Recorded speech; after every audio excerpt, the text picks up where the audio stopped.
അമ്മായിമ്മയും മരുമകനും തമ്മിലുള്ള ബന്ധം അത് നല്ല രീതിയിൽ പോയാലും ചിലപ്പോൾ ഭാര്യയ്ക്ക് അത് ഇഷ്ടപ്പെടണമെന്നില്ല. എൻ്റെ അമ്മ എന്തിനാണ് നിങ്ങൾ കൂടുതൽ സ്നേഹിക്കുന്നതെന്ന് ചോദിക്കും. പക്ഷേ ഇവിടെ അതൊന്നുമല്ല നടക്കുന്നത്. ഇവിടെയും ഒരു ബന്ധമുണ്ട്. അതുകൊണ്ട് ഗുണമാണോ ദോഷമാണോ എന്നുള്ളത് നമുക്ക് ഈ മെയിൽ വായിച്ചിട്ട് തീരുമാനിക്കാം. മാഡം, എൻ്റെ പേര് അർച്ചന. യഥാർത്ഥ പേരല്ല. എനിക്ക് 33 വയസ്സുണ്ട്. 2 കുട്ടികളുണ്ട്. ഞാൻ ഒരു സ്വകാര്യ സ്ഥാപനത്തിൽ വർക്ക് ചെയ്യുകയാണ്. ഹസ്ബൻഡ് ഒരു സ്വകാര്യ സ്ഥാപനത്തിലെ ഫ്ലോർ മാനേജറാണ്. അതിന് അദ്ദേഹം നല്ല രീതിയിൽ സ്വന്തം ഫിസിക്കും സൗന്ദര്യവും മെയിൻറ്റെയിൻ ചെയ്യുന്നുണ്ട്. സൗന്ദര്യമാണല്ലോ ഇത്തരം ഫീൽഡുകളിൽ അത്യാവശ്യം. അതുകൊണ്ട് എന്നെ നിർബന്ധിക്കാറുണ്ട്, നീയും എപ്പോഴും സൗന്ദര്യം നോക്കണമെന്ന്. 2 കുട്ടികളുണ്ടായ ശേഷം ഞാൻ ജിമ്മിലൊക്കെ പോകും.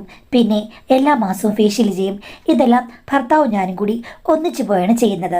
എനിക്ക് ഒരു അനിയത്തി മാത്രമേ ഉള്ളൂ. അവളൊരു നേഴ്സാണ്. ഒന്നിച്ച് പഠിച്ച ഒരു കന്നഡികനുമായി അവളുടെ കല്യാണം കഴിഞ്ഞു. അതോടുകൂടി അവൾ കന്നഡയിൽ സെറ്റിൽഡായി. ഇടയ്ക്ക് അമ്മയും അച്ഛനും പോകുമായിരുന്നു. അച്ഛൻ 5 വർഷത്തിന് മുമ്പ് മരിച്ചു. അപ്പോഴേക്കും അവൾ പറഞ്ഞു, അമ്മ ഇനി തനി താമസിക്കേണ്ട, എൻ്റെ കൂടെ താമസിക്കുമെന്ന്. അമ്മയ്ക്ക് പോകാൻ മനസ്സില്ലായിരുന്നു. എങ്കിലും പോയി. അവളുടെ കൂടെ ജീവിച്ചു കഴിഞ്ഞപ്പോഴേക്കും അവിടെയൊക്കെ അമ്മയ്ക്ക് ഒത്തിരി ഇഷ്ടപ്പെട്ടു. പിന്നെ അവിടെ സ്ഥിര താമസമാക്കി. ഇങ്ങോട്ട് വന്നിട്ടേ ഇല്ല. വീട് അടച്ചിട്ടിരിക്കുകയാണ്. ഞാനും എൻ്റെ ഭർത്താവും കുട്ടികളുമൊക്കെ ആയിട്ട് ഇടയ്ക്ക് അമ്മയെ അവിടെ പോയി കാണാറുണ്ട്. പക്ഷേ കഴിഞ്ഞ വർഷമാണ് അവളും ഹസ്ബൻഡും കൂടി ആസ്ട്രേലിയയിലേക്ക് പോയത്. അപ്പോൾ ഞാൻ അമ്മയെ കൊണ്ടുവന്ന് ഇവിടെ നിർത്തി. എൻ്റെ ഭർത്താവിനും വളരെ സന്തോഷമാണ്. കാര്യം കുട്ടികൾ സ്കൂളിൽ പോവുകയാണ്. ആ സമയത്ത് അമ്മയോടുള്ളത് വലിയ ആശ്വാസമാണ്. അമ്മയ്ക്ക് പ്രത്യേകിച്ചൊന്നും ചെയ്യേണ്ട, എല്ലാം ഞാൻ ചെയ്തു വെച്ചിട്ടാണ് പോകുന്നത്. അമ്മ കുട്ടികളൊക്കെ വരുമ്പോൾ ഒന്ന് റിസീവ് ചെയ്താൽ മതി. സാധാരണ അടുത്ത് ഭർത്താവിൻ്റെ ബന്ധുക്കളുണ്ട്. അവരാരെങ്കിലുമാണ് മാനേജ് ചെയ്യുന്നത്. അമ്മ വന്നപ്പോൾ നല്ല ആശ്വാസം. ഞാനും അമ്മയെ പരമാവധി ബുദ്ധിമുട്ടിക്കാതിരിക്കാൻ ശ്രമിച്ചു. അമ്മ കർണാടകയിൽ വലിയൊരു ഫ്ലാറ്റ് സമുച്ചയത്തിലാണ് താമസിച്ചത്. അതുകൊണ്ട് തന്നെ അമ്മയുടെ പത്രാസൊക്കെ ഇത്തിരി കൂടിയിട്ടുണ്ട്. പണ്ട് സെറ്റ് സാരി മാത്രമാണ് ഉടുത്തിരുന്നത്, അല്ലെങ്കിൽ സാരി ഉടുത്തിരുന്നെങ്കിൽ ഇപ്പോൾ അമ്മ മോഡേൺ വസ്ത്രങ്ങളും ധരിക്കും. ചുരിദാറിടും. അതേപോലെ തന്നെ ഇത്തിരി കടുത്ത മോഡേൺ വസ്ത്രങ്ങൾ ഇടാൻ പറഞ്ഞാലും അമ്മ ഇപ്പോൾ സമ്മതിക്കും. മുടിയൊക്കെ സ്ട്രെയിറ്റ് ചെയ്തിട്ടുണ്ട്. ലിപ്സ്റ്റിക് ഇടും, ഫൗണ്ടേഷൻ ഇടും. ഇങ്ങനെയൊക്കെയാണ് വെളിയിൽ പോവുക, വളരെ മോഡേണായിട്ട്. ഞങ്ങളുടേത് കുറച്ചൊരു നാട്ടുപുറമാണ്. അവിടെ അമ്മയുടെ വരവും പോക്കും ഒക്കെ ഒരു കൗതുകമായിരുന്നു. ഭർത്താവിൻ്റെ അമ്മായി എന്നോട് പറഞ്ഞു, നിൻ്റെ അമ്മ ഇപ്പോൾ ഭയങ്കര ശൃംഗാരിയായല്ലോ. പണ്ട് കുറച്ചുകൂടിയൊക്കെ പ്രായം പോലെ തോന്നിക്കായിരുന്നു. ഇപ്പോൾ ചെറുപ്പക്കാരിയായി. നീയാണോ ഭാര്യ അതോ അവരാണോ ഭാര്യ എന്ന ആളുകൾക്ക് സംശയമാകും നിൻ്റെ ഭർത്താവിൻ്റെ കൂടെ പോകുമ്പോൾ എന്ന് പറഞ്ഞു. എനിക്കത് ഒട്ടും ഇഷ്ടപ്പെട്ടില്ല. കാര്യം ഇങ്ങനെയൊക്കെ ചിന്തിക്കുന്ന ആൾക്കാരുണ്ടല്ലോ ഈ ലോകത്തിൽ എന്ന് ഞാൻ വിചാരിച്ചു. അമ്മയോട് പറഞ്ഞപ്പോൾ അമ്മ പൊട്ടിച്ചിരിച്ചു. ആഹാ, അത്രയ്ക്കും ചെറുപ്പമായോ ഞാൻ? അത് കൊള്ളാലോടി. നിൻ്റെ ഭർത്താവ് എന്ന് പറയുമ്പോൾ സുന്ദരനായ ഒരു ചെറുപ്പക്കാരൻ. അവൻ്റെ കൂടെ പോകുമ്പോഴേക്കും ഞാനും അവനും തമ്മിൽ മാച്ചാണെന്ന് പറയുമ്പോൾ എൻ്റെ ഇളയ മകൾ എന്നോട് പറഞ്ഞ സൗന്ദര്യ ടിപ്പുകളൊക്കെ എനിക്ക് നന്നായി ഗുണം ചെയ്തതെന്നർത്ഥം. എന്തായാലും ഞാനും ഇനി നോക്കുന്നുണ്ട്. എന്താ അമ്മേ, രണ്ടാമതൊരു സംബന്ധം? അത് നല്ല കാര്യമാണ്. അമ്മ എത്രയും പെട്ടെന്ന് ഒരു ചെറുപ്പക്കാരനെ കല്യാണം കഴിച്ച് ഇവിടുന്ന് പോകൂ. അതായിരിക്കും എനിക്ക് നല്ലത്. കാര്യം അമ്മയ്ക്ക് ഇണയും തുണയുമാകും. നാട്ടുകാർക്ക് സംശയം തോന്നില്ല. എങ്കിൽ ഞാൻ പോകുന്നില്ലടി.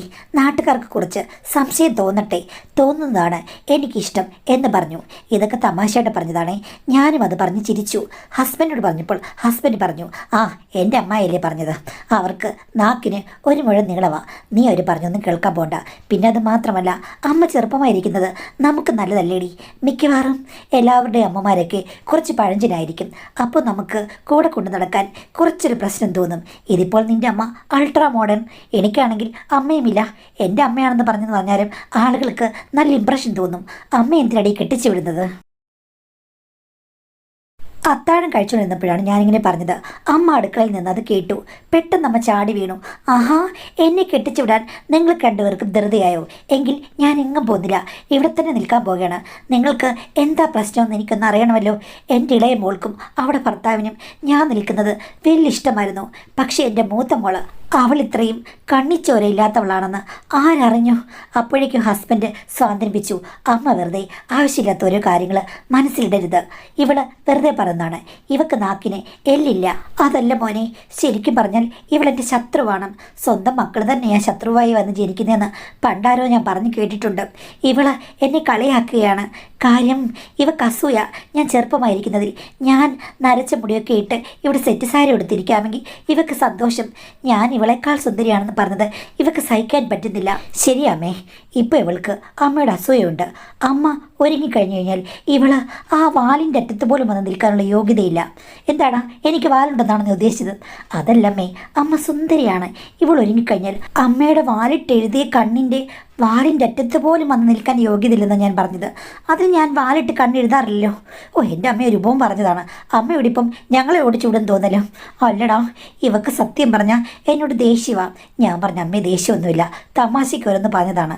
അമ്മ ഇങ്ങനെ പറഞ്ഞപ്പോൾ അമ്മയൊന്ന് പുകഴ്ത്താന്ന് വെച്ച് പറഞ്ഞതാണ്. ഉടനെ അമ്മയ്ക്കത് കയറിക്കൊണ്ടു. പിന്നെ ഒരു കാര്യമുണ്ട്, നമ്മളിവിടെ താമസിക്കുമ്പോൾ ഇങ്ങനെ പല കാര്യങ്ങൾ കേൾക്കേണ്ടി വരും. ലിപ്സ്റ്റിക്കും പിന്നെ അമ്മ ടോപ്പിട്ട് നടക്കുന്നതൊന്നും ആർക്കും അത്ര ഇഷ്ടമല്ല. ആ ആരുടെ ഇഷ്ടം നോക്കി എനിക്ക് നടക്കാൻ പറ്റില്ല. അതന്നെയാണ് പറഞ്ഞത്. അങ്ങനെ ആൾക്കാർ പലതും പറയും. അത് കേട്ടിട്ട് അമ്മ വെറുതെ കിടന്ന് ഞങ്ങളോട് വഴക്ക് കൂടരുത് എന്ന് ഞാൻ പറഞ്ഞു. എനിക്ക് വേറെ വീടും വസ്തുവൊക്കെ ഉണ്ട്, വലിയ വീടാണത്, അത് വെറുതെ കിടക്കുകയാണ്, ഓർത്തോണം എന്നൊക്കെ പറഞ്ഞിട്ട് അമ്മ അടുക്കളയിലേക്ക് പോയി. ഞാനും ഭർത്താവും കൂടെ മുഖത്തേക്ക് മുഖം നോക്കിയിരുന്ന് ഇതെന്ത് കൂത്ത് എന്ന് പറഞ്ഞ് ചിരിച്ചു. പിന്നെ അമ്മ വൈകുന്നേരമൊക്കെ ആകുമ്പോഴേക്കും നല്ല ഭക്ഷണം ഉണ്ടാക്കും കേട്ടോ. എൻ്റെ അമ്മയ്ക്ക് നല്ല കൈപ്പുണ്യമാണ്, സുന്ദരി മാത്രമല്ല. എന്തായാലും അമ്മ അടുത്തുള്ളൊരു മട്ടൊക്കെ നല്ല കോളായി.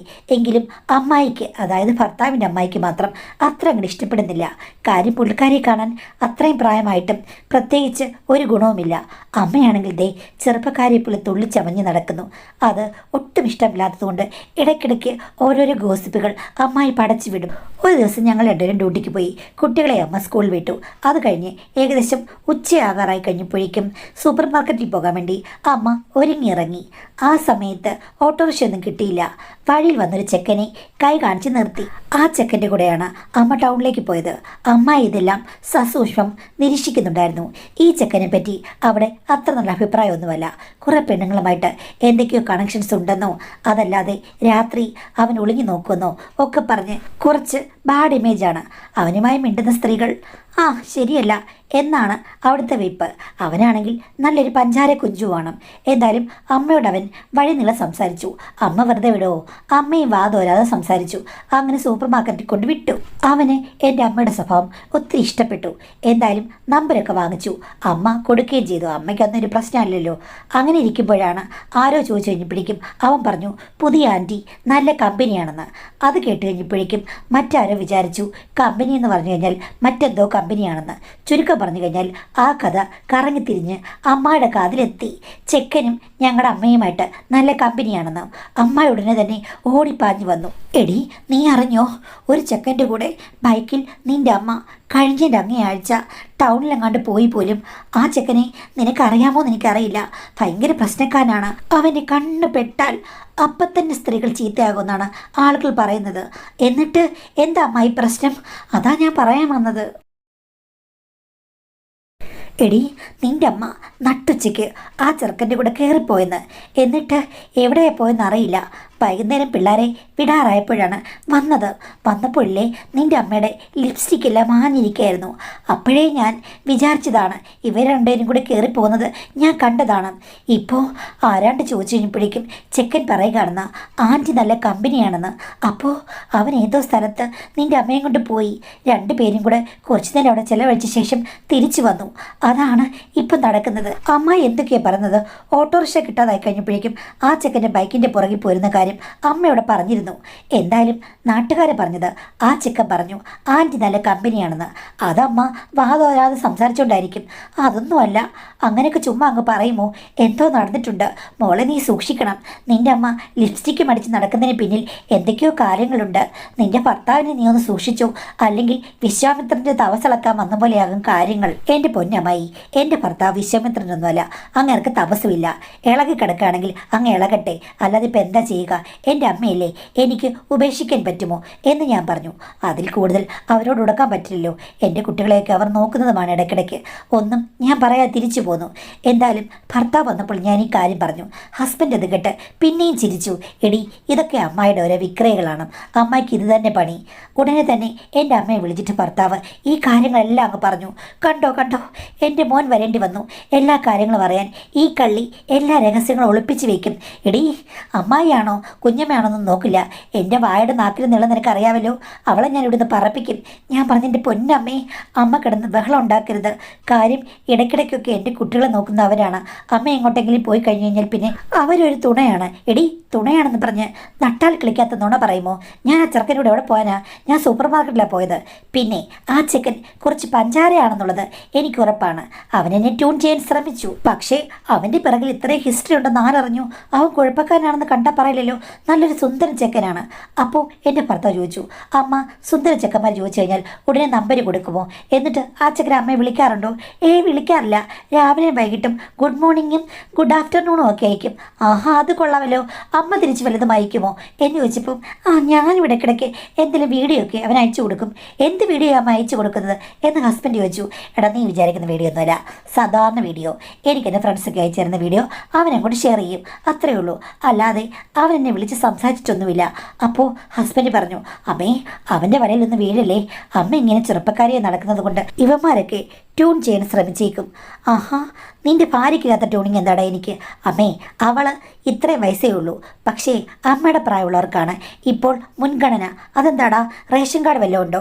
റേഷൻ കാർഡൊന്നുമല്ല, ഇപ്പോഴത്തെ ചെറുപ്പക്കാരുടെ മനസ്സിൽ ആൻറ്റിമാരാണ് സ്ഥാനം പിടിച്ചിരിക്കുന്നത്. ആഹാ, അങ്ങനെയാണോ? ഇതെനിക്കറിയില്ലായിരുന്നു.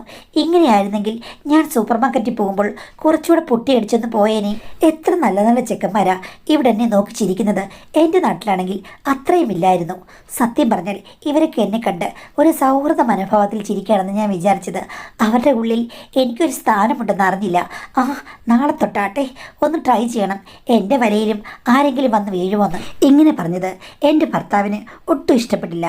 ഹസ്ബൻഡ് പറഞ്ഞു, അമ്മ കുഞ്ഞു കളിക്കരുത്, വെറുതെ കൊച്ചു പിള്ളേരെ പോലെ. ഞാൻ ഒരു കാര്യം പറയാം അമ്മ, ഇനി ഇവിടെ നിന്ന് സൂപ്പർ മാർക്കറ്റിൽ പോകണമെന്നുണ്ടെങ്കിൽ ഞാൻ രാത്രി വന്ന് അമ്മയെ കൊണ്ടുപോകാം. പകൽ അമ്മ എവിടെയെങ്കിലും പോകണമെന്നുണ്ടെങ്കിൽ സന്തോഷിൻ്റെ ഓട്ടോ വരും, ആ ഓട്ടോയിൽ മാത്രം പോയാൽ മതി. പുറത്തിറങ്ങി നിന്ന് കണ്ട പിള്ളേരുടെ വണ്ടിയിലൊന്നും കയറരുത് എന്ന് പറഞ്ഞു. അത് കേട്ടപ്പോൾ അമ്മ പറഞ്ഞു, ശരി, നീ പറയുന്ന പോലെ ചെയ്യാം. അല്ലാതെ ഇപ്പം എന്താ ചെയ്യുക? നിങ്ങളുടെ നിയന്ത്രണത്തിലല്ലേ ഞാൻ. അമ്മ നിയന്ത്രണത്തിലല്ല. പറഞ്ഞത് അമ്മയ്ക്ക് മനസ്സിലായെന്ന് ചോദിച്ചപ്പോൾ അമ്മ, മനസ്സിലായി മോനെ എന്ന് പറഞ്ഞ് അമ്മ പിന്നെ ഒന്നും മിണ്ടിയില്ല. എന്തായാലും എനിക്കത് ഇഷ്ടപ്പെട്ടു. അമ്മയൊന്ന് വാണിംഗ് ചെയ്യേണ്ടത് അത്യാവശ്യമായിരുന്നു. പക്ഷേ പിന്നീട് എല്ലാ ദിവസവും വൈകിട്ട് വന്നു കഴിയുമ്പോഴേക്കും ഹസ്ബൻഡ് അമ്മയോട് ചോദിക്കും, അമ്മയെന്ന് എവിടെയെങ്കിലും പോയായിരുന്നോ? സൂപ്പർ മാർക്കറ്റിൽ പോയോ? കടയിൽ പോയോ? അവിടെ പോയോ ഇവിടെ പോയെന്ന് അമ്മ അന്നത്തെ റിപ്പോർട്ടും കൊടുക്കും. എന്നിട്ട് പറയും, അമ്മേ, ഇന്ന് നമുക്ക് തട്ടുകടയിൽ പോയി കഴിച്ചാലോ? കഴിക്കാലോ. അങ്ങനെ കഴിയുമ്പോഴേക്കും എൻ്റെ ഹസ്ബൻഡിലെ ബൈക്കിൽ അമ്മയെ പുറകെ വെക്കും. എന്നിട്ട് എന്നോട് പറയും, ഒരു കാര്യം ചെയ്യാം, പിള്ളേർ നീയും കൂടെ സ്കൂട്ടി എടുത്ത് പുറകെ വരാൻ. എനിക്കാണെങ്കിൽ വല്ലാത്ത ദേഷ്യമാണ്. ഞാൻ പറ, നിങ്ങൾ മക്കളെ കൊണ്ടുപോകും, അമ്മയെ വെച്ചോണ്ട് ഞാൻ വന്നോളാന്ന്. അത് ശരിയാകില്ല. കാര്യം നീ അമ്മയെ രാത്രി എവിടെയെങ്കിലും തള്ളിയിടും. അപ്പോൾ രണ്ട് പിള്ളേർ ഒന്നിച്ച് സ്കൂട്ടറിൽ കയറുന്നതിന് പ്രശ്നമില്ലേ? അതൊക്കെ നീ മാനം ചെയ്യും. അവരെ വെച്ചോണ്ട് നീ പോകുന്നതല്ലേ എന്ന് പറയും. എന്ത് ചെയ്യാനാ മാഡം, ഇങ്ങനെയാണ് അമ്മയോടുള്ള അടുപ്പം കുറെ കൂടുന്നതായിട്ട് എനിക്ക് തോന്നി. ഞാൻ ജോലി കഴിഞ്ഞ് 6:30 മുമ്പ് വീട്ടിൽ വരും. ഹസ്ബൻഡ് വരുമ്പോൾ 9 മണി, 9:30 അല്ലെങ്കിൽ 10 മണി വരെ ആകാം. അത് കട അടയ്ക്കുന്ന പോലെ ഇരിക്കും. വന്നു കഴിഞ്ഞാൽ പിന്നെ അരമണിക്കൂർ അമ്മയുമായി നല്ല സംസാരമാണ്. അത് കഴിഞ്ഞ ശേഷമാണ് ഭക്ഷണം കഴിക്കുക. പിന്നെ അത് മാത്രമല്ല, അവധി ദിവസങ്ങളിൽ അമ്മയുമായിട്ട് പുറത്തു പോകും. എന്നെ വിളിക്കാറില്ല. എടി, ഞാൻ അമ്മയ്ക്ക് എന്തെങ്കിലും വേണമെന്ന് നോക്കട്ടെ, ഷോപ്പിംഗ് ചെയ്യട്ടെ എന്ന് പറഞ്ഞ് അമ്മയെ കൂടുതൽ കൊണ്ടുപോകും. എന്നെയും പിള്ളേരെയും കൊണ്ടുപോകുന്നത് വളരെ കുറഞ്ഞു. പക്ഷേ ഞാൻ ഇടയ്ക്ക് തർക്കിച്ചപ്പോൾ ഹസ്ബൻഡ് പറഞ്ഞു, എടി, നിനക്ക് ATM കാർഡുണ്ട്, അതും എൻ്റെ ATM കാർഡ്. നിനക്ക് വേണ്ടത് വാങ്ങിക്കരുതോ? ഞാൻ അമ്മയെ കൊണ്ടുപോകുന്നത് അമ്മയെ കൊണ്ടുപോകാൻ വേറെ ആരും ഇല്ലാത്തതുകൊണ്ടാണ്. പിന്നെ അമ്മയുടെ ഇഷ്ടം പറഞ്ഞ് നീ ഒന്നും ചെയ്യില്ലെന്ന് എനിക്കറിയാം, അതുകൊണ്ട് ഞാൻ കൊണ്ടുപോകുന്നു. എൻ്റെ അമ്മ ഇല്ലല്ലോ, അതാണ് എന്ന് പറഞ്ഞപ്പോൾ ഞാനും എതിർത്തൊന്നും പറഞ്ഞില്ല. ഇങ്ങനെ പോകുമ്പോൾ ഒരു ദിവസം രാത്രി ഞാൻ പെട്ടെന്ന് ഞെട്ടി ഉണർന്നു. നോക്കിയപ്പോൾ ഹസ്ബൻഡ് അവിടെയില്ല. കുട്ടികൾ രണ്ടുപേരും വേറൊരു മുറിയിൽ തനിച്ചാണ്. അവർ രണ്ടുപേരെയും അങ്ങനെയാണ് ശീലിപ്പിച്ചിരിക്കുന്നത്. അമ്മ അമ്മയുടെ മുറിയിലും. ഹസ്ബൻഡ് എവിടെ? ബാത്റൂമിലുണ്ടോ? ഞാൻ തപ്പി നോക്കിയപ്പോൾ കണ്ടില്ല. എനിക്കാകെ പരവശവും സംശയവും ഒക്കെയായി. ഞാൻ എന്തോ ദുസ്വപ്നങ്ങളും കണ്ടു. അതെന്താണെന്ന് പോലും എനിക്ക് ഓർമ്മയുമില്ല. ഞാൻ പതുക്കെ കതക് തുറന്നു. അത് ജസ്റ്റ് ചാരിയിട്ടിരിക്കുകയാണ്. സാധാരണ ഞാൻ രാത്രിയിൽ ക്ഷീണം കൊണ്ട് കൂർക്ക വലിച്ചുറങ്ങുകയാണ് പതിവ്. ഒരിക്കൽ പോലും ഞാൻ ഉറക്കത്തിൽ എഴുന്നേറ്റിട്ടില്ല. ഒരു ഉൾവിളിയിൽ ഞാൻ അമ്മയുടെ മുറിയിൽ പോയി മുട്ടി. പക്ഷേ അതും ചാരിയിട്ടിരിക്കുകയാണ്. അകത്ത് ഇരുട്ട് മാത്രം. ലൈറ്റ് ഇട്ട് നോക്കി കഴിഞ്ഞപ്പോഴേക്കും അമ്മയും അവിടെയില്ല. എനിക്ക് ആകെ കൂടി ഉള്ളിൽ ഒരു സംശയമായി. മുന്നിൽ പോയി നോക്കണോ? ഞാൻ അവിടെ ചെന്ന് നോക്കിയപ്പോഴേക്കും അവിടുത്തെ കഥക് അടച്ചുതന്നെ ഇട്ടിരിക്കുകയാണ്. അപ്പോൾ അതുവഴി പുറത്തിറങ്ങിയിട്ടില്ല. ഇനിയിപ്പോൾ അടുക്കള വശത്തോടായിരിക്കാം എന്ന് ഞാൻ പോയി നോക്കിയപ്പോഴേക്കും കറക്റ്റായിരുന്നു. ഞാൻ ലൈറ്റൊന്നും ഇട്ടില്ല, ജസ്റ്റ് മൊബൈൽ വട്ടത്തിലാണ് പോയത്. അടുക്കളയുടെ കഥക് ചേർത്തടച്ചിരിക്കുകയാണ്. അപ്പോൾ രണ്ടുപേരും കൂടെ വെളിയിൽ പോയിരിക്കുകയാണ്. വെളിയിലെവിടെ? ശബ്ദമുണ്ടാക്കാതെ ഞാൻ പുറത്തിറങ്ങി. ഞങ്ങളുടെ അവിടെ കുറച്ച് ചെടികളൊക്കെയുണ്ട് വീടിന് പുറകുവശത്ത്. അവിടെ ഒരാൾ പൊക്കത്തിൽ നല്ലൊരു അലക്കുകല്ലുണ്ട്. നല്ല ആധുനിക രീതിയിൽ നിർമ്മിച്ചതാണ്. അവിടെ ആ സൈഡിൽ എന്തോ അനക്കം കേൾക്കുന്ന പോലെ എനിക്ക് തോന്നി. ഞാൻ ലൈറ്റ് ഓഫ് ചെയ്തിരിക്കുകയായിരുന്നു. പതിയെ ഞാൻ നടന്നു. ഇത്തിരി മുന്നോട്ട് ചെന്ന് കഴിഞ്ഞപ്പോഴേക്കും എനിക്ക് ഇരുണ്ട വെളിച്ചത്തിൽ ഒരു കാര്യം മനസ്സിലായി. അമ്മയും ഹസ്ബൻഡും കൂടി അവിടെ നിൽപ്പുണ്ട്. ഞാൻ നോക്കിക്കഴിഞ്ഞപ്പോഴേക്കും അമ്മ അലക്കല്ലിൻ്റെ മുകളിൽ കയറി ഇരിക്കുകയാണ്, ഹസ്ബൻഡ് നിൽക്കുകയാണ്. ബാക്കി മാഡത്തിന് ഊഹിക്കാവുന്ന കാര്യമല്ലേ ഉള്ളൂ. അവർ രണ്ടുപേരും ഈ ലോകത്തെങ്ങുമല്ലെന്ന് തോന്നുന്നു. അതിദ്രുതം, അതിവേഗം എന്നുള്ള മട്ടിലായിരുന്നു. ആ സമയമാണ് ഞാൻ ലൈറ്റ് ഓൺ ചെയ്തത്. മൊബൈലിൻ്റെ വെട്ടം അത്ര വലിയ വെട്ടമൊന്നും അല്ലെങ്കിലും ആ വെട്ടത്തിൽ പൂർണ്ണമായും കാര്യങ്ങൾ എനിക്ക് മനസ്സിലായി. വെട്ടം കണ്ടതും രണ്ടുപേർക്ക് മനസ്സിലായി പിടിക്കപ്പെട്ടുവെന്ന്. പക്ഷേ ഞാൻ അടുത്തേക്ക് ചെന്നപ്പോഴും പിടിക്കപ്പെടാതിരിക്കാൻ അവർക്കൊരു വഴിയുമുണ്ടായിരുന്നില്ല. കാര്യം ഞാൻ കാണുകയാണല്ലോ. എൻ്റെ നഗ്ന നേത്രങ്ങൾ കൊണ്ട് അതിൽ നിന്നൊളിക്കാൻ അവർക്ക് പറ്റിയില്ല. അവിടെ കിടന്ന് അലറി വഴക്കുണ്ടാക്കഴിഞ്ഞാൽ നാട്ടുകാരറിയും. അതുകൊണ്ട് അകത്തേക്ക് കയറുക രണ്ടുപേരും എന്ന് പറഞ്ഞ് ഞാൻ അകത്തേക്ക് ഓടിപ്പോന്നു. ഇത്തിരി കഴിഞ്ഞ് രണ്ടുപേരും സ്വീകരണ മുറിയിലേക്ക് വന്നു. ഞാൻ അവിടെ സോഫയിലിരിക്കുകയാണ്. ഞാൻ ചോദിച്ചു, ഇതിൻ്റെയൊക്കെ അർത്ഥം എന്താണെന്ന് എന്നോടൊന്ന് പറയാമോ എന്ന് ചോദിച്ചു കഴിഞ്ഞപ്പോഴേക്കും അമ്മ എന്നോട് പറഞ്ഞു, മോളെ എടി, അറിയാതെ സംഭവിച്ചു പോയതാണ്. അറിയാതെ സംഭവിക്കാൻ നിങ്ങൾക്ക് രണ്ടുപേർക്കും സ്വപ്നാടനം സംഭവിച്ചതാണോ എന്ന് ചോദിച്ചു. അമ്മയൊന്നും മിണ്ടിയില്ല. ഭർത്താവ് എടി സോറി എന്നൊക്കെ പറഞ്ഞ് എൻ്റെ അടുത്ത് വന്നു. ഞാൻ പറഞ്ഞങ്ങോട്ട് മാറി നിൽക്ക്, എനിക്കിതിൻ്റെ എക്സ്പ്ലനേഷൻ കിട്ടണം. കാര്യം എൻ്റെ അടുത്ത് നിങ്ങൾ വളരെ പഞ്ചപാവമായിട്ടാണ് നടക്കുന്നത്. അതുമാത്രമല്ല, ഇന്ന് വരെ വ്യത്യസ്തമായ എന്തെങ്കിലും കാര്യങ്ങൾ പരീക്ഷിക്കാമെന്ന് നിങ്ങൾ പറഞ്ഞിട്ടില്ല. അങ്ങനെ ഒരാളാണ് അലക്ക് കല്ലിൽ അഭ്യാസങ്ങൾ കാണിക്കുന്നത്. ഇത്രയും അഭ്യാസങ്ങൾ നിങ്ങളുടെ കയ്യിലുണ്ടായിരുന്നോ എന്ന് ഞാൻ ചോദിച്ചു. സത്യം പറഞ്ഞാൽ എനിക്ക് അതൊക്കെയായിരുന്നു ഏറ്റവും വലിയ പ്രശ്നം. കാര്യം എൻ്റെ ഭർത്താവ് തികച്ചും നോർമലായിട്ട് എന്നോട് പെരുമാറി, ഒരു വ്യത്യസ്തതയുമില്ലാതെ. ഇവിടെ ഞാൻ കണ്ടത് വ്യത്യസ്തതകളുടെ കൂമ്പാരമാണ്. എന്താണ് എൻ്റെ അമ്മയ്ക്ക് അതിലിത്ര പ്രത്യേകത? എന്തായിരുന്നു എൻ്റെ ആദ്യ സംശയവും പ്രശ്നവും? പിന്നീടാണ് ഭർത്താവ് എന്നുള്ള പൊസീവ്നെസ് എനിക്ക് വന്നത്. ഞാൻ എന്തൊക്കെയോ പറഞ്ഞു, അലറി, ഷൗട്ട് ചെയ്തു. എടി മോളെ, നിൻ്റെ ഭർത്താവാണ് ഇങ്ങോട്ട് അപ്രോച്ച് ചെയ്ത് വന്നത്. എനിക്കത് നിരസിക്കാൻ പറ്റിയില്ല. ഞാൻ അവന് ഒരു സിഗ്നലും കൊടുത്തിട്ടില്ല. പുറത്തെങ്ങാനുള്ള ബന്ധമാണെങ്കിൽ സ്വീകരിക്കാൻ തയ്യാറായ ഒരു മനസ്സാണ് എനിക്ക്. കാര്യം ഞാൻ അത്ര പ്രായമൊന്നും ആയിട്ടില്ല. എൻ്റെ ഉള്ളിലും ആഗ്രഹങ്ങളുണ്ട്. പക്ഷേ ഇവൻ അതിലേക്ക് വരുമെന്ന് ഞാൻ വിചാരിച്ചതല്ല. ഇവൻ എൻ്റെ പുറകെ നടന്നുകൊണ്ടാണ് ഞാൻ അത് സമ്മതിച്ചു പോയത്. ഇവൻ പറഞ്ഞു, ഒരു പ്രശ്നവുമില്ല, ആരും അറിയില്ല, നീ ഉറക്കം ഉണരില്ല എന്നൊക്കെ എന്നെ പറഞ്ഞ് വിശ്വസിപ്പിച്ചത് കൊണ്ടാണ്. ഞാൻ പറഞ്ഞു, ഉറക്കം ഉണരില്ലെങ്കിൽ ഇതെല്ലാം ശരിയാണോ എന്ന് ചോദിച്ചപ്പോൾ അല്ല, എന്നാലും ഇവൻ പറഞ്ഞത് കേട്ടിട്ടാണ് ഞാൻ അലക്ക് കല്ലിൽ തുണി അലക്കാൻ പോയതെന്ന് പറഞ്ഞു. അപ്പോഴേക്ക് ഹസ്ബൻഡ് എന്നോട് വന്ന് പറഞ്ഞു, എടി, എത്ര നാളായി നമ്മൾ കണ്ണിൽ നോക്കിയിരിക്കുന്നു. കല്യാണം കഴിഞ്ഞിട്ട് എത്രയോ കാലമായി. എനിക്ക് സത്യം പറഞ്ഞാൽ ഒരു മടുപ്പാണ് തോന്നി തുടങ്ങുന്നത്. വ്യത്യസ്തമായ കാര്യങ്ങൾ, വ്യത്യസ്തമായ മേച്ചിൽപ്പുറങ്ങളിലേക്ക് പോകാൻ നമുക്ക് സമയമായി. ഇങ്ങനൊരു വിവാഹബന്ധത്തിൽ നിൽക്കാൻ എനിക്ക് ഒത്തിരി ബുദ്ധിമുട്ടുണ്ട്. എന്ത് കണ്ടിട്ട് നിൽക്കാനാണ്? പരസ്പരം ബോറടിച്ച് തുടങ്ങിയിരിക്കുന്നു. നിനക്ക് ബോറടിച്ചിട്ടില്ലേ എന്ന് ചോദിച്ചു. ഒരു കണക്കിന് നോക്കിക്കഴിഞ്ഞാൽ തീർച്ചയായും ഞങ്ങൾക്കിടയിലുള്ള ബന്ധത്തിൻ്റെ ആ ഒരു ശക്തി കുറഞ്ഞു വന്ന് വളരെ നോർമലായി മാറിക്കൊണ്ടിരിക്കുകയാണ്. സത്യം പറഞ്ഞാൽ കാലാന്തരത്തിൽ ഇഷ്ടം കൂടുമ്പോൾ അടുപ്പം കൂടുന്നവരുണ്ടായിരിക്കാം. പക്ഷേ ഇങ്ങനെ കാലപ്പോക്കിൽ ഇഷ്ടങ്ങൾ കുറഞ്ഞ് അകന്നു പോകുന്നവരാണ് കൂടുതലെന്ന് എനിക്ക് തോന്നുന്നു. എനിക്കറിയില്ല, എന്തായാലും ഞങ്ങൾ തമ്മിൽ അങ്ങനൊരു സ്റ്റേജായിരുന്നു. ഭർത്താവ് പറഞ്ഞു, വ്യത്യസ്തമായ ആഗ്രഹങ്ങൾ കൊണ്ട് ഞാൻ അമ്മയുടെ ആ ഒരു ഊർജവും പ്രസരിപ്പും ഒക്കെ കണ്ടിട്ടാണ് ഞാൻ അമ്മയുടെ പുറകെ ചെന്നത്. അമ്മ പറഞ്ഞത് കറക്റ്റാണ്. അമ്മ ഇങ്ങോട്ട് വന്നിട്ടില്ല, ഞാൻ അങ്ങോട്ട് ചെന്നതാണ്. പിന്നെ എന്നേക്കാൾ കൂടുതൽ ആവശ്യം അമ്മയ്ക്കായതുകൊണ്ട് അമ്മ അതിൽ പെട്ടുപോയതാണെന്ന് പറഞ്ഞ് ന്യായീകരിച്ചു. ഞാൻ അന്ന് രണ്ടുപേരെ എന്തൊക്കെയോ പറഞ്ഞു, ഉഗ്രൻ കലഹങ്ങളും ഉണ്ടാക്കി. പിറ്റേ ദിവസം വൈകുന്നേരമായപ്പോൾ ഹസ്ബൻഡിനോട് ചോദിച്ചു, ഞാൻ തീരുമാനമെടുക്കണം, നമ്മൾ രണ്ടുപേരും പിരിയുന്നോ? അപ്പോൾ അമ്മ പറഞ്ഞു, മോളെ ഞാൻ എൻ്റെ വീട്ടിൽ പോയി ഒറ്റയ്ക്ക് താമസിച്ചോളാമെന്ന്. ഞാൻ പറഞ്ഞു, അമ്മ എങ്ങനെ ഒറ്റയ്ക്കൊന്നും താമസിക്കണ്ട. അമ്മ പറഞ്ഞു, മോളെ ഞാൻ ഒറ്റയ്ക്ക് താമസിച്ചോളാം, അതാണ് നല്ലത്. അങ്ങനെയാകുമ്പോൾ ഇവൻ ഇടയ്ക്കിടയ്ക്ക് എന്നെ വന്ന് കാണാൻ പറ്റും, പിന്നെ നിനക്ക് പ്രശ്നമൊന്നും ഉണ്ടാകുകയില്ല. എന്തായാലും ഇങ്ങനൊരു ബന്ധമുണ്ടായപ്പോൾ പിന്മാറാനൊന്നും ഇനി ഞങ്ങൾ രണ്ടുപേരും തയ്യാറല്ല. ഒന്നുകിൽ നീ ഈ ബന്ധം അംഗീകരിക്കുക, അല്ലെങ്കിൽ ഒരു കാര്യം ചെയ്യുക, നീ ഡിവോഴ്സ് ചെയ്തു, എന്നിട്ട് കുട്ടികളെയും കൊണ്ട് ആ വീട്ടിൽ പോയി താമസിച്ചു. ആ വീട് നിന്റെ പേരിൽ എഴുതിത്തരാമെന്ന് അമ്മ പറഞ്ഞു. അമ്മയും സ്വാർത്ഥയാണെന്ന് എനിക്ക് മനസ്സിലായി. അമ്മയ്ക്കും അമ്മയുടെ ആഗ്രഹങ്ങളാണ് ഏറ്റവും വലുത്. അങ്ങനെയായി കഴിഞ്ഞപ്പോൾ എന്തെങ്കിലും ഒരു കോംപ്രമൈസ് വേണ്ടേ? ഈ ബന്ധം ഉപേക്ഷിച്ചാലോ എന്ന് എനിക്ക് തോന്നി. അതോ ഞാൻ പല രീതിയിലും കോംപ്രമൈസ് ചെയ്യണോ? എനിക്ക് ഒന്നും അറിയില്ല. 1-2 ആഴ്ച ഞാൻ ആലോചിച്ചു. ഞാൻ അവരോട് ചോദിച്ചു, ഇത് നിർത്തുമോന്ന്. രണ്ടുപേർക്കും നിർത്താൻ യാതൊരു ഭാവവുമില്ലെന്ന് എന്നെ അറിയിച്ചു. അതോടുകൂടി ഒരു തീരുമാനമെടുക്കേണ്ട ആൾ ഞാനായി. ഇവിടെ ഇപ്പോൾ അമ്മയും ഞാനും കൂടെ താമസിച്ചു കഴിഞ്ഞാൽ തീർച്ചയായിട്ടും ഒരു സുപ്രഭാതത്തിൽ കുട്ടികൾ തിരിച്ചറിയും. ഞാനപ്പോൾ അമ്മയോട് പറഞ്ഞു. അമ്മ പോയി തറവാട്ടിൽ താമസിച്ചു, ഒരു പ്രശ്നവുമില്ല. ഹസ്ബൻഡ് അങ്ങോട്ട് വന്നോളും, ഞാനാണെങ്കിൽ അങ്ങോട്ട് വരുന്നതേയില്ല. ഞാനും കുട്ടികളും കൂടി ഇവിടെ താമസിച്ചോളാം എന്ന് പറഞ്ഞു. അവസാനം അങ്ങനെ സമ്മതിച്ചു. അമ്മയുടെ വീട്ടിൽ പോയി താമസം ആരംഭിച്ചു. ഇടയ്ക്കിടയ്ക്ക് ഹസ്ബൻഡ് അങ്ങോട്ട് പോകും. ആഴ്ചയിൽ 3-4 ദിവസം എൻ്റെ അടുത്ത് വന്നു കഴിഞ്ഞാൽ ഞാൻ പറയും, ഇനി ഒരിക്കലും എൻ്റെ അടുത്ത് ഒരു കാര്യത്തിനും വരരുതെന്ന്. ഞാനും എൻ്റെ കാര്യങ്ങളിൽ പല മേച്ചിൽപ്പുറങ്ങളും നോക്കും എന്ന് പറഞ്ഞു. ഹസ്ബൻഡ് പറഞ്ഞു, ആയിക്കോട്ടെ, നിനക്ക് നിൻ്റെ ജീവിതം, എനിക്ക് എൻ്റെ ജീവിതം, നമുക്ക് നാട്ടുകാരുടെ മുന്നിൽ അഡ്ജസ്റ്റ് ചെയ്ത് പോകാം, അതല്ലേ പറ്റൂ എന്ന് പറഞ്ഞു.